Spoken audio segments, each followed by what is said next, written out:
As example تمثیل مثال سے یہ سمجھو کہ کوئی اپنے ماں باپ کا نافرمان بچہ ہو اور حماقت کرے، وہ بچہ جا کر دوسرے محلے کے اندر میں خوب تقریر کر رہا ہے، کتابیں بانٹ رہے کہ ماں کے باپ کی فرمانبرداری کی، باپ کی اطاعت کی، ماں کے قدموں کے نیچے جنت ہے۔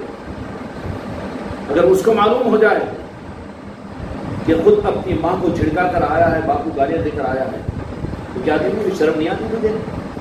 ادھر جا رہا ہے تو دو لوگوں کو کہنے کے لیے آج کیا خیال ہے مسلمانوں کا کہ خود اسلام کے ناقدرے ٹھہرے اور وہ تقاضے اسلام کو پورا نہیں کر سکتے زندگی میں، تیتر اور بیتر ہے، جو من پسند کا آیا اس کو میٹھا میٹھا ہب ہب کڑوا کڑوا تھو تھو، جو طبیعت کے خلاف آیا اس کو دھکا مار کر نکال دیے، جو مزاج کے مطابق اپنے مقصد کے مطابق نہ آیا اس کو کرسی کے ساتھ میں قبول کیے، چاہے وہ فرائض کے معاملات ہو کہ سنن کے معاملات ہو، مستحبات کے معاملات ہو یا شریعت کے مسائل کے معاملات ہو۔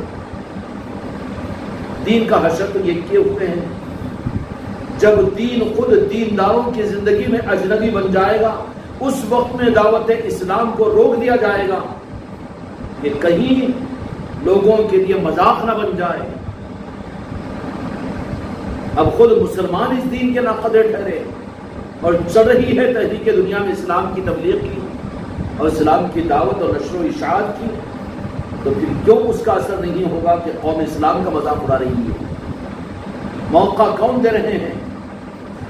ماں باپ کا نافرمان بچہ جا کر دوسروں کو ماں باپ کی فرمانبرداری کی اگر تبلیغ کرے، اگر معلوم ہو جائے تو فوراً وہ تو اس کے اوپر چھپڑک جائیں گے، جاؤ جاؤ پہلے اپنے معاملے کو سیدھا کرو، اپنے ماں باپ کو راضی کرو، تمہاری کتاب تم کو مبارک، تمہاری تبلیغ تم کو مبارک، تمہاری اچھائی کی باتیں، ارے میں تو اچھی بات بول رہا ہوں نا، میں تو اپنے ماں باپ کا نافرمان ہوں گا، لیکن تم کو اچھائی کی صورت کے ساتھ میں شرم نہیں آ رہی ہے تجھے کہ ہم کو ماں باپ کی خدمت کی تو ترغیب دے رہا ہے؟ پہلے تو خود تو اپنے آپ کو بنا، یہ ری ایکشن ہوگا کہ نہیں ہوگا؟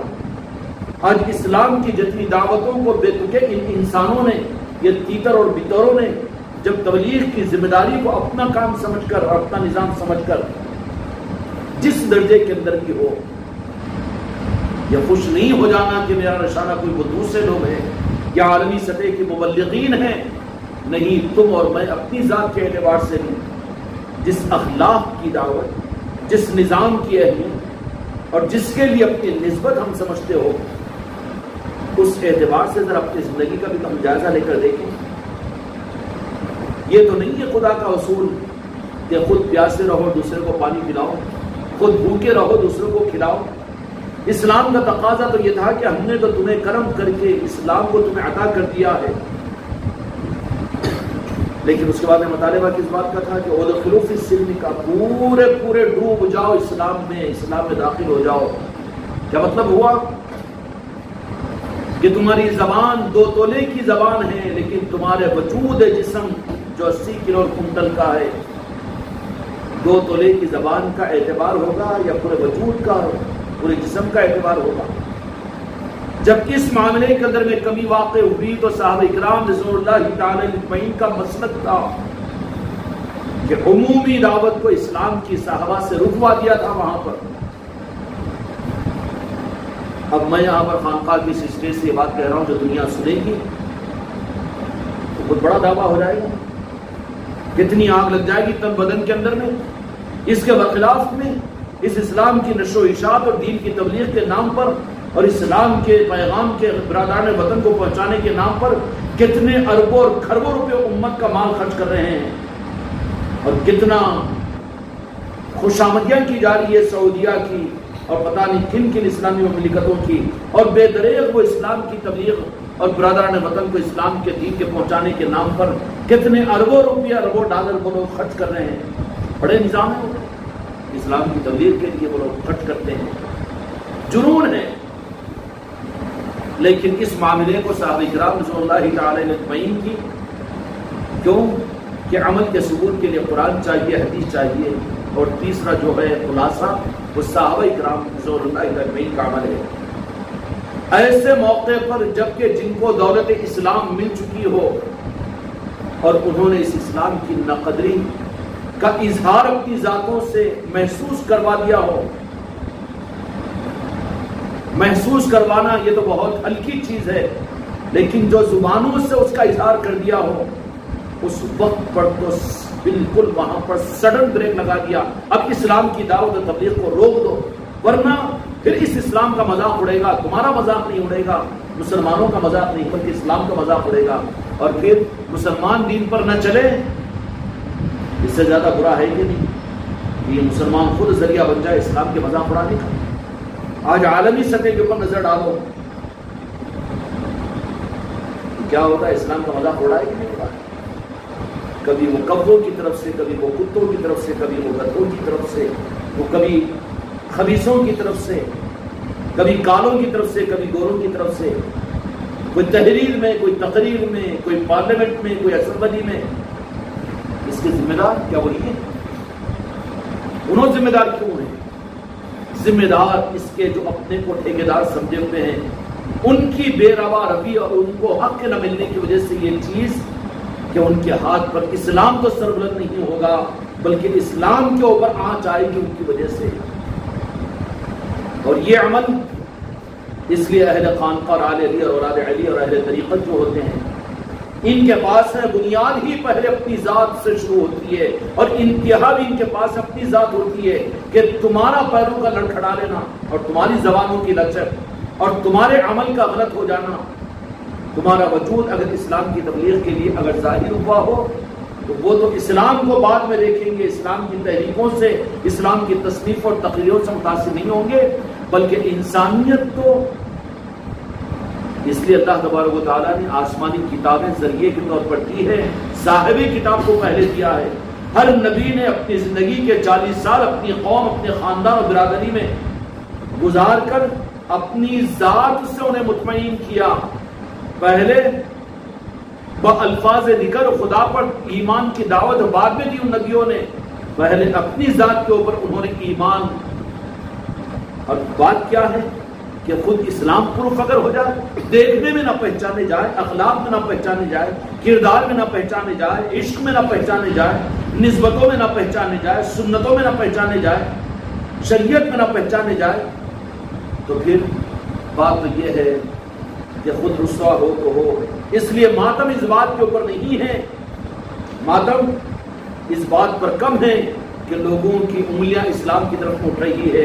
اس سے زیادہ ماتم یہ ہے کہ وہ دعوے داران اسلام اور مبلغین اسلام ان کی غلط روشوں کی وجہ سے لوگوں کو موقع مل رہا ہے.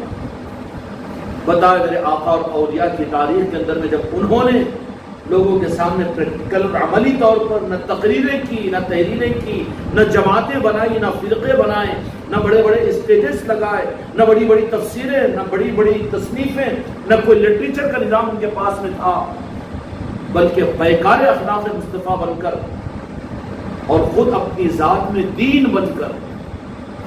دین بنے گا کون جی؟ اس لیے اولیاء کی ذاتیں خود دین ہوتی ہے، دین کے مبلغ نہیں ہوتے. وہ خانقاہ محمدی والوں دھوکہ مت کھاؤ، پہلے اپنی ذاتوں کو بناؤ. خدا نہ بدلے گا اس کی حالت کو جس کو خود نہ ہو بدلنے کا خیال.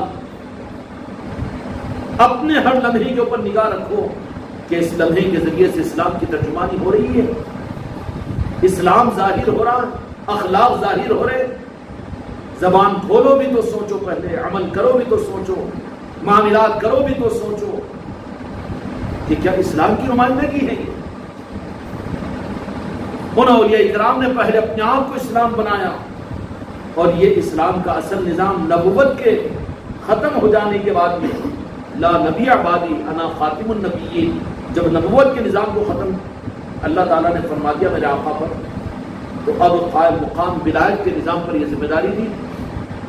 ولایت کے نظام نے دین کی تبلیغ تقریروں سے، دین کی تبلیغ تحریروں سے، دین کی تبلیغ لٹریچروں سے، دین کی تبلیغ واٹس ایپ اور یوٹیوبوں سے اور بڑی بڑی مجلسوں سے نہیں، بلکہ پنجتن پاک کے نظاموں میں اور آل علی اور اولاد علی کا نظام کیا ہوتا ہے کہ وہ خود اپنی صحبت میں اپنی نسبت کے ساتھ جو جڑ جائے ان کو دین کا مبلغ نہیں بنا دیتے، بلکہ چلتا پھرتا دین کا نمونہ بنا دیتے ہیں.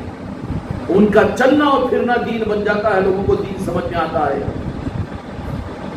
جس درجے کے اندر بھی تمہارے اندر میں حقیقت پیدا ہو جائے گی، پھر یہ کیسی بات ہے کہ اسلام ہمارے اندر میں ہو، اخلاق ہمارے اندر میں ہو، خوشبو ہمارے اندر میں ہو۔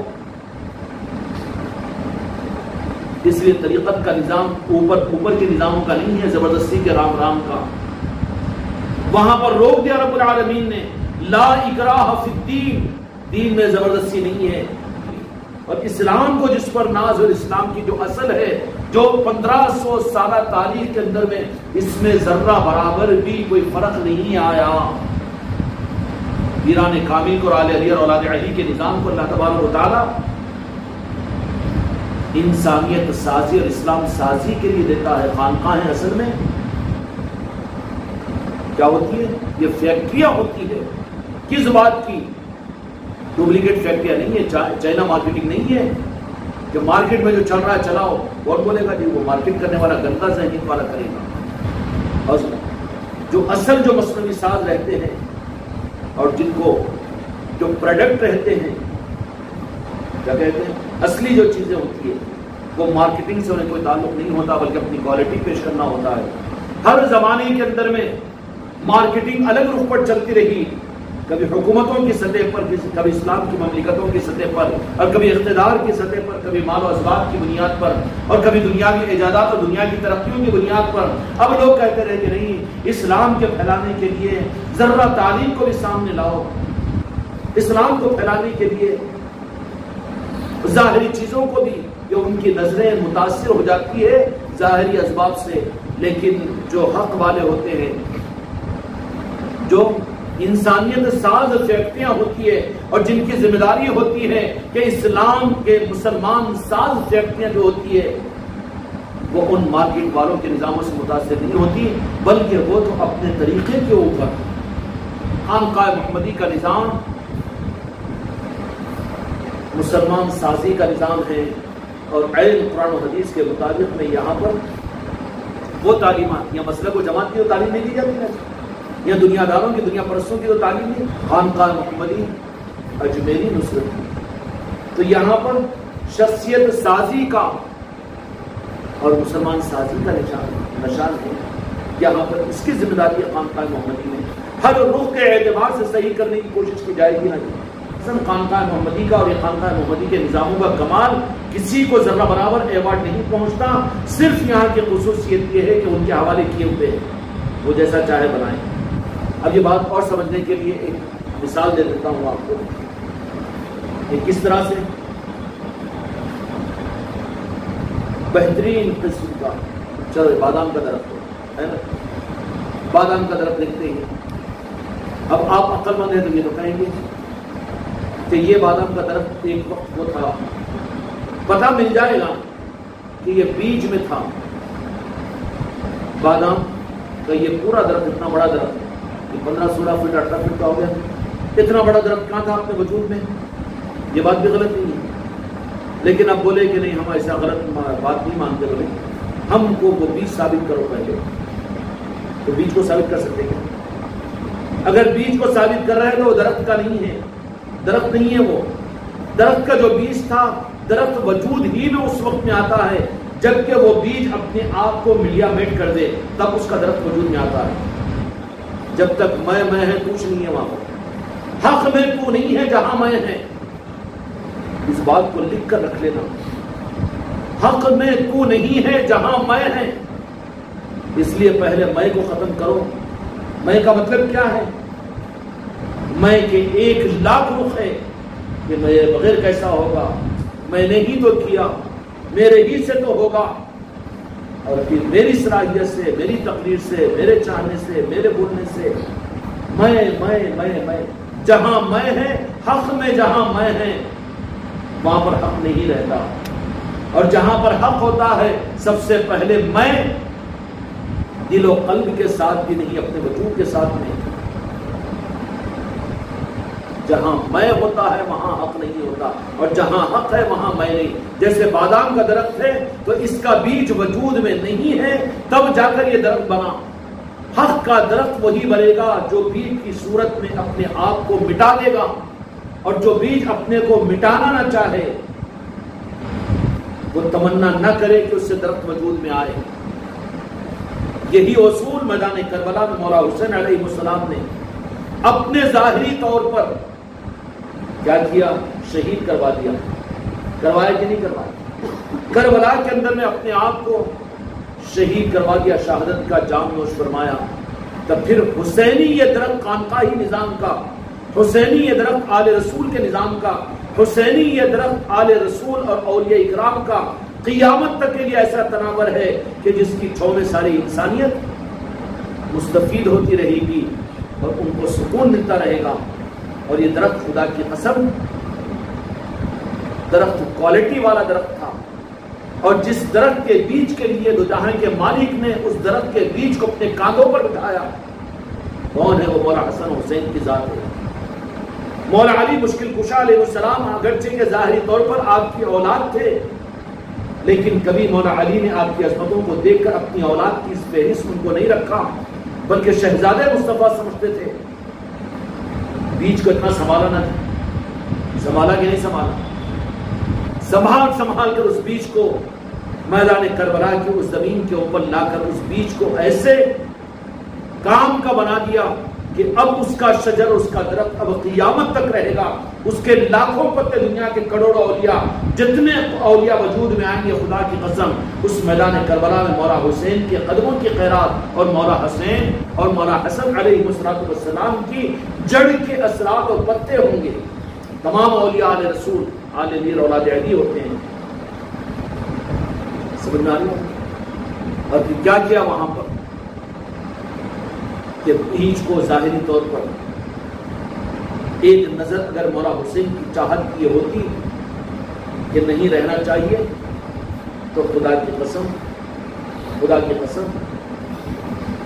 مولا حسین علیہ السلام وہاں پر شہید کیے جاتے. نہیں ہو سکتا، نہیں ہو سکتا.